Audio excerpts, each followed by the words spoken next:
This is the one company in our space or in our coverage that is absolutely impacted by all of what's happening. And frankly speaking, this rushing to get the phones right now is not going to save them if these guys don't figure out a way to, either get an exemption from President Trump or the U.S.-China, trade deal, becomes more closer to each other.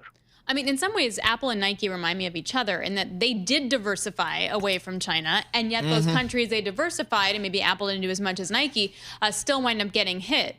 What would it look like if Apple had to build the stuff in the U.S.? I think in the absence of robotics, it's very difficult to do that. I mean, you need a massive firepower of human beings and technology to do it. Now, if there's a way to take the human equation out of the that particular process, yeah, it can be done anywhere, but we are not there at this point. But more importantly, frankly, think about it from Apple's point of view as well.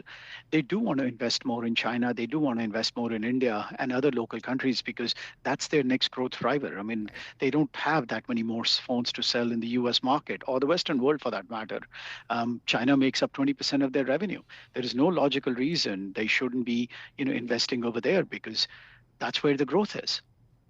What have we seen estimates, earnings estimates for Apple and maybe even some of the other technology companies come down yet?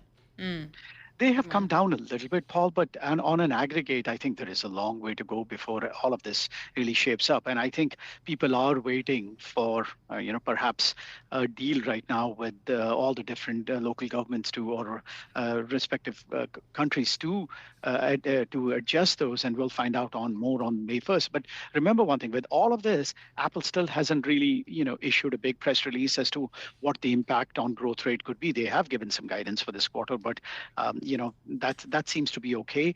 But when they come out and give guidance for next quarter, I really don't know how they're going to do it without understanding, how some of that margins story may play out. I mean, they have to have like a range of scenarios. There's got to be like a fan chart that these guys are going to have to present for all of these companies. Is the biggest issue that their costs are going to rise because the stuff that's imported from China will cost more, or is it that their sales, say, abroad will be hit? I think it's a mix of both.